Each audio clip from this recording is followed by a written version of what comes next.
Having spoken so often about the School of Chartres and its great significance for the inner spiritual life of the West, I have received a welcome gift during the last few days. A gift of pictures, some of which have been put up here for you to see. Others will be added next Tuesday. In these pictures, you will see what wonderful architectural works and works of sculpture in the medieval sense arose at the place where flourished that spiritual life of which I have now spoken so often. The personalities who were gathered in the School of Chartres still had the impulse, even in the 12th century, to enter as teachers or students into the living spiritual life that had arisen in the turning point of time. I mean in the epoch of European evolution, when humanity, inasmuch as they were seekers after knowledge, still sought it in the living, weaving, and working of the nature beings, and not in the conception of void and abstract natural laws. Thus in the School of Chartres there was a deep devotion to spiritual powers, notably to those that hold sway in nature. All this was cultivated there, no longer, it is true, by initiates into the ancient mysteries, but by personalities who had the heart and mind to receive from tradition much that had once been direct spiritual experience. And I have told you of the mysterious radiations of light from the School of Chartres, which we can truly recognize in the spirit of Brunetto Latini, the great teacher of Dante. I tried to explain how the individualities of Chartres worked on in the spiritual worlds in unison with those who afterward came down, more in the Dominican order, as the bearers of scholasticism. We may put it thus: the individualities of Chartres were obliged to see, out of the signs of the times, that there would be no place for them within the earthly life until the time when the element of Michael, which was to begin at the end of the 19th century, should have been working for a while on earth. In a far-reaching sense, these individualities of Chartres took part in the supersensible teachings of which I spoke last time, teachings that were given under the aegis of Michael himself, so as to pour forth impulses which were to hold good for the spiritual life of coming centuries. And it may be said, indeed, that anyone who would devote himself to the cultivation of spiritual life today must necessarily stand under the influence of those great impulses. Broadly speaking, we may say that there have been very few reincarnations of the spirits of Chartres hitherto. Nevertheless, it was granted to me to look back upon the School of Chartres through a certain stimulus, if I may describe it so, which came to me out of the life of the present time. There was a monk in the School of Chartres who was altogether devoted to the life element that existed in that school. But in the School of Chartres, especially if one was truly devoted to it, one felt as it were a twilight mood of the spiritual life. All that was reminiscent still of the great and deep impulses of the spiritual Platonism that had been handed down, all this was living in Chartres. But it lived in such a way that the bearers of the spiritual life of Chartres said to themselves, "In the future, alas, the civilization of Europe will no longer be receptive for this living Platonic spirituality." It is touching to see how the School of Chartres preserves, as it were, the portraits of the inspiring genii of the 7 liberal arts, as they were called: Grammatica, Dialectica, Rhetorica, Arithmetica, Geometria, Astronomia, and Musica. Even in the reception of the spiritual that was contained in the 7 liberal arts, they still saw in them the living gifts of the gods, coming to man through spiritual beings. They did not see the mere communication of dead thoughts about dead laws of nature. and they could see that Europe in the future would no longer be receptive to these things. Hence there was a feeling of evening twilight in the spiritual life. Now, one of those monks who was especially devoted to the teachings and the works of Chartres was, after all, reincarnated in our time. He was reincarnated, moreover, in such a way that one could find in this case, most wonderfully, the echo and reflection of the former life in the present. This personality lived in our time as an authoress, who was not only my acquaintance, but my friend. Footnote, Elizabeth Gluck, parenthesis Betty Paoli, poetess and writer, 1814 to 1894. End of footnote. She died a considerable time ago. She bore within her a strange mood of soul, about which I should not have spoken until now, although I observed it many years ago. To speak of these things has indeed only been possible since the Christmas feeling came over our Anthroposophical Society. For this has brought a peculiar illumination over these things, and it is possible, as I have already said, to speak about such matters openly and without embarrassment today. When one was in conversation with that authoress, she returned again and again to the theme that she would like to die. But her desire to die did not spring from a sentimental or hypochondriac, nay, not even from a melancholic mood of soul. If one had the psychological vision to enter into such things, one found one's way far, far back into her soul, until at length one had to say, it is the echo and reflection of a former life on earth. In a former life on earth a seed was planted which now comes forth. I will not say in the longing for death, but in this feeling that the soul, being now incarnated, yet has nothing really to do with this present age. Her writings, too, are of this nature. They seem to be written out of a different world, not indeed as to their facts and communications, but as to their mood and feeling. And we can understand this mood only if we find the way from the dim light of her writings, from the dim light that lived as a fundamental disposition in her own soul, back to that monk of Chartres, who felt in Chartres the evening twilight mood of a living Platonism. In this authoress, it was not a question of temperament or melancholy or sentimentality, it was the raying in of a former life on earth. And her present soul was like a mirror into which the life of Chartres really penetrated. Not indeed the content of the teachings of Chartres, but their moods and feelings had been transmitted from the one life to the other in this personality.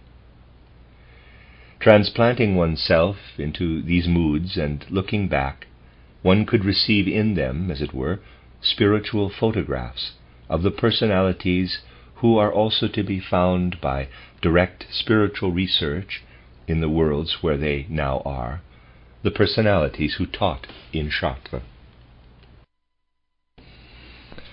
Thus you see, life brings to one in many ways the karmic possibilities to gaze into these matters. Last time I described my experiences with the Cistercian order. Today I would supplement what I then said by referring to the evening twilight mood of the School of Chartres, which penetrated into the heart and soul of an extraordinarily interesting personality, who lived again in the present time. She has long ago found her way back into the worlds for which she longed. She has found her way back to the fathers of Chartres. And if her whole soul life had not been dominated by a kind of weariness, as the karmic outcome of the mood of soul of yonder monk of Chartres, I could scarcely imagine a personality more fitted to behold the spiritual life of the present day in connection with the traditional life of the Middle Ages. There is another thing which I would mention here. When there are such karmic impulses working deep in the foundations of the soul, we find what is otherwise a very rare occurrence. We find in the physical expression of the countenance in a later incarnation a likeness to the former. The face of yonder monk and of the authoress of the present time were indeed extraordinarily alike. Now in these connections I will gradually pass on to the karma of the Anthroposophical Society, or of the individualities of its members. For as I said last time, a large number of the souls who stand sincerely within the Anthroposophical movement were connected somewhere and somewhen with that stream of Michael which I must now characterize.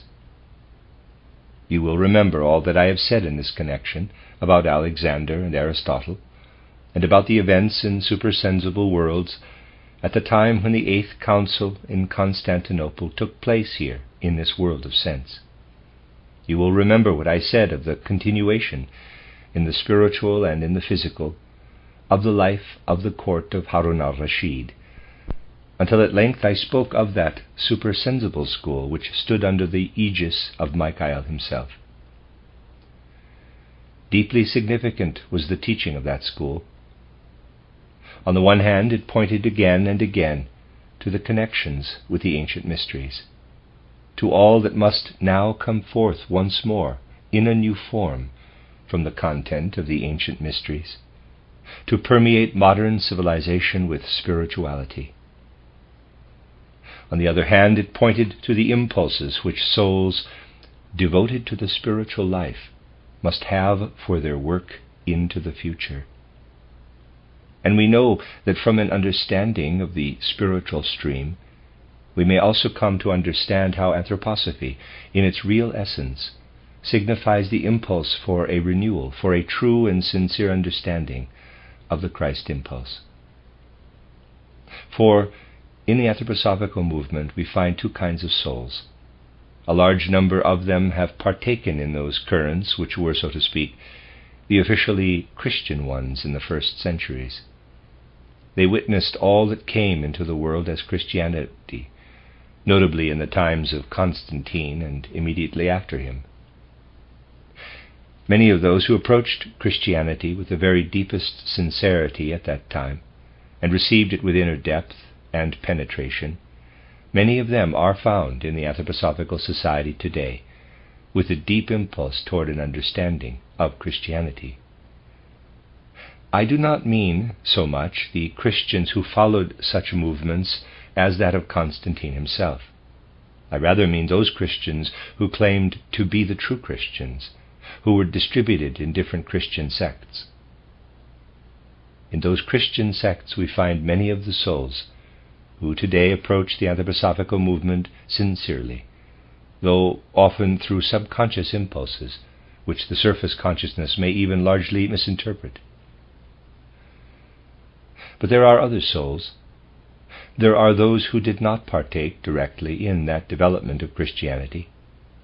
They either partook in Christianity at a later stage of its development, when the deep inner life of the sects was no longer there, or, on the other hand, and this is the most important, they still had, living and unextinguished in the depths of their souls, much of what was experienced in pre-Christian time as the ancient wisdom of the heathen mysteries.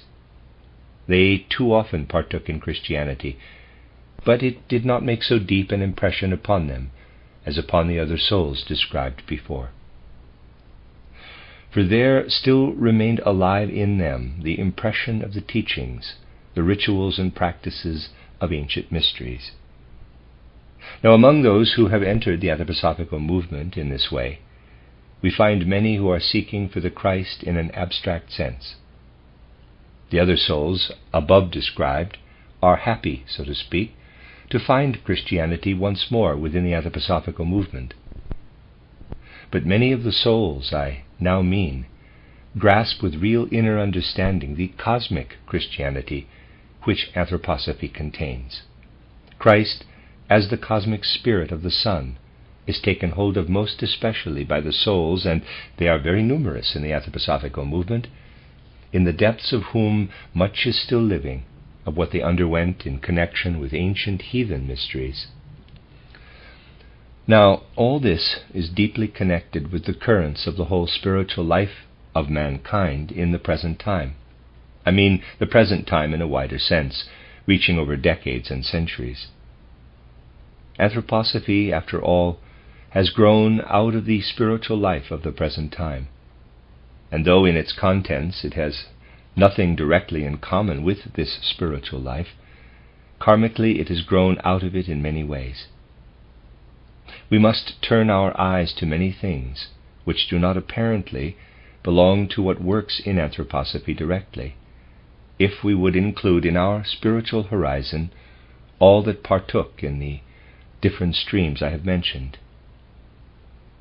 I said a little while ago that we only truly understand what takes place outwardly on the physical plane if we see in the background what is poured down from the fields of the Spirit into these events as they take place on the physical plane.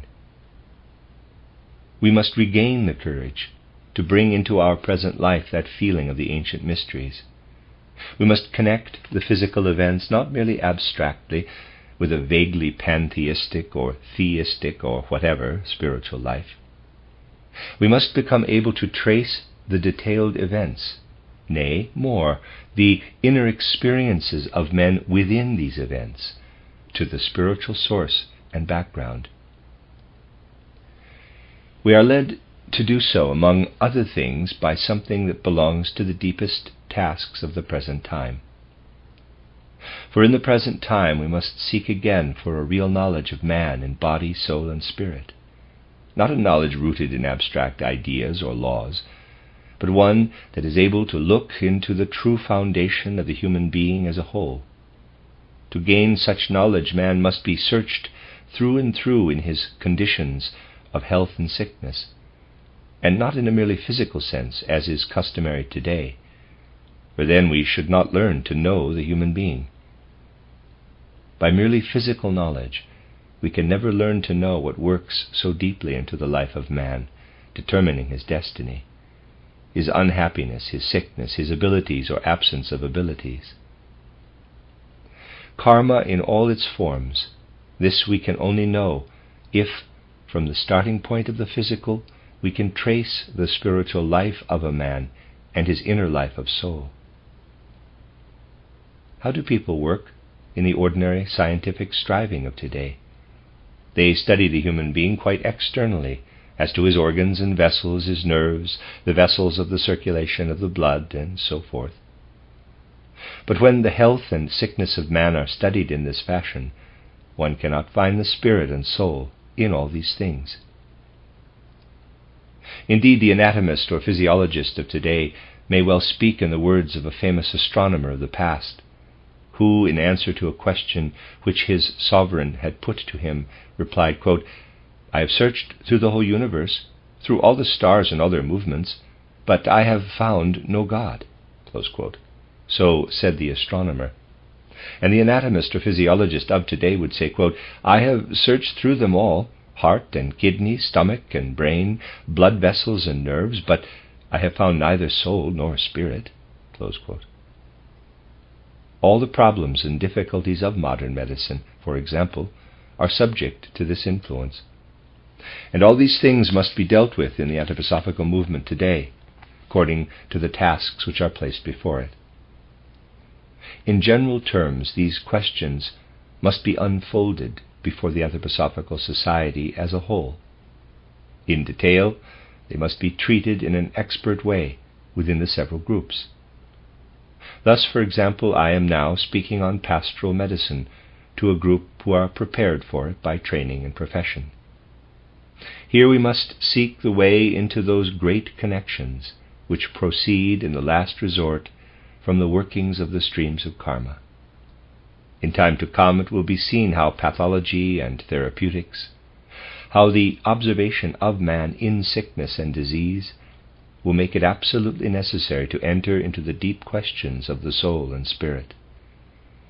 As I have said again and again, the external and physical, the physical as presented by natural science, is to be respected in the fullest sense, Yet men will find themselves compelled to take into account the higher members of man's nature when considering disease and health.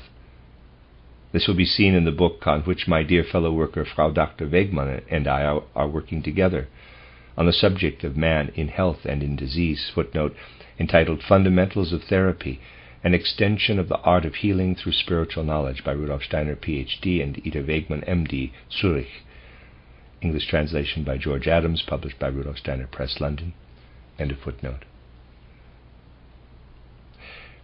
Now these researches, especially, seeking the ways of entry from the physical man into the spiritual, can only lead to good and promising results if we set about them in the right way. For in such work we must not only use the knowledge forces of the present, but we must use the knowledge forces which arise by picking up the threads of karma, the karmic threads proceeding from the history and evolution of mankind. We must indeed work with the forces of karma in order to penetrate these secrets. In the first volume, only the beginnings of our work will be published. The work will then be carried forward, and from the more elementary expositions we shall proceed to unfold the particular knowledge of man which can arise from this medical, therapeutic, and pathological aspect of spiritual science. This work has only been made possible through the presence in Frau Dr. Wegmann of a personality whose medical studies have entered into her in such a way as to evolve quite naturally, as a matter of course, toward a spiritual conception and perception of the human being. Now it is in the course of these researches, when we behold in spiritual perspective all the workings of the human organs, that those perceptions also arise which lead us in turn to the deeper karmic connections. The same manner of perception must be evolved to perceive the spiritual realities that underlie not the whole man, but his several organs. For, if you will, it is the Jupiter world that underlies one organ, the Venus world that underlies another, and so forth. The same insight which we must evolve in this direction leads also to the possibility of perceiving human personalities in past earthly lives. For in the present earthly life, man stands before us within the limits of his skin. But when we become able to gaze into his single organs, what was contained within the skin expands and expands. Each of the single organs points us to a different direction of the universe. The organs prepare the roads that lead us far out into the macrocosm, until far out yonder the human being once again appears as a complete and rounded whole.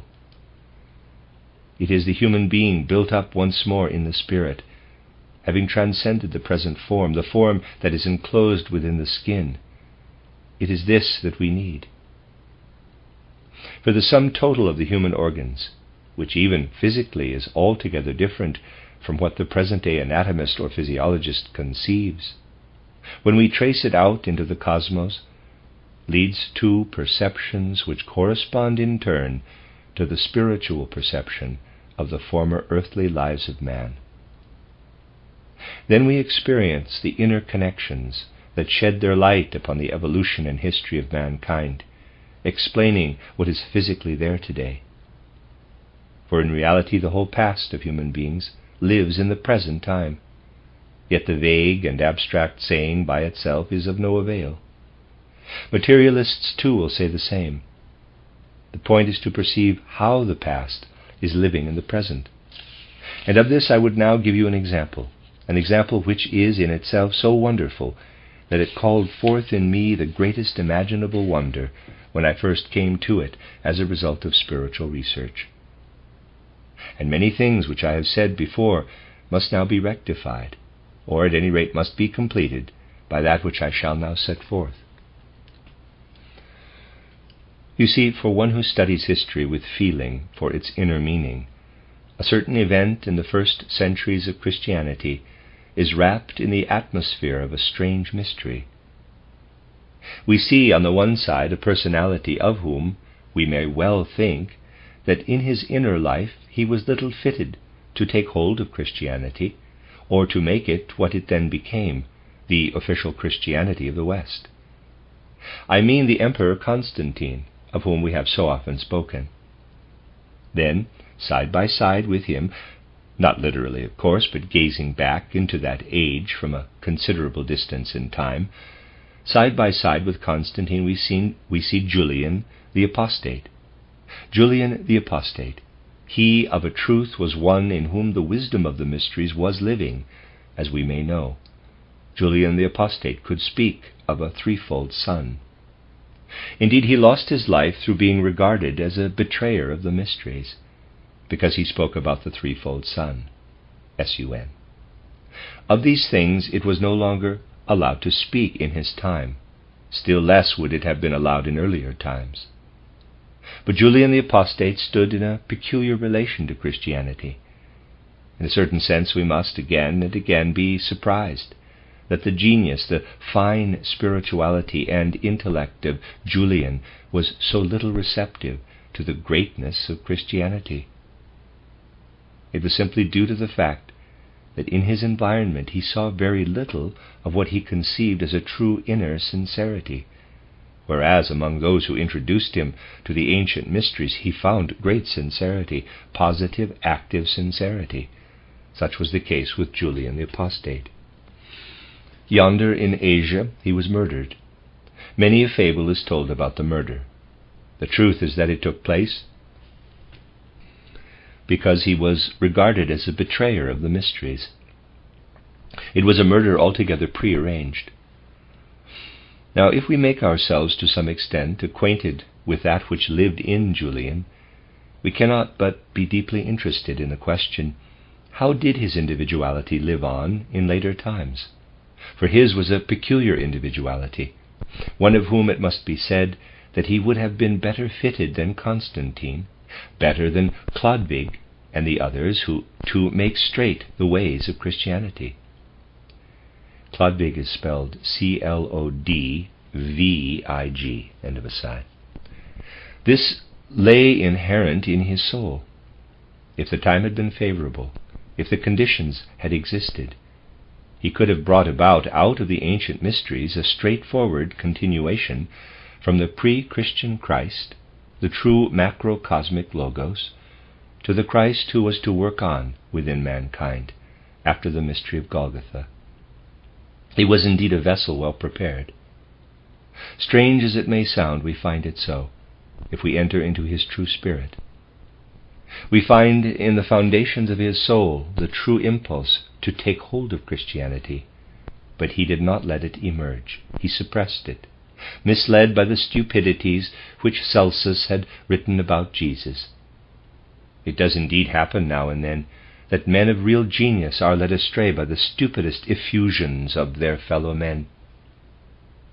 Thus we may have the feeling Julian would really have been the soul to make straight the ways of Christianity and to bring Christianity into its true and proper channel. We now leave the soul of Julian the Apostate in that earthly life and follow the same individuality with the highest interest through spiritual worlds. But there is always something vague and unclear about it. Only the most intense spiritual striving can come at length to a clear perception of his further course. On many matters very adequate ideas existed in the Middle Ages. They might be legendary, but they were adequate. They corresponded to the real events. Legendary though they may be, how adequate are the narratives that centered round the personality of Alexander the Great. How vividly his life appears, as I already said, in the description of Lamprecht, the priest. But that which lives on of Julian lives on in such a way that we must say again and again, it seeks to disappear from before the vision of mankind. And as we seek to follow it, we have the greatest difficulty, so to speak, in keeping it within our spiritual field of vision. Again and again it escapes us.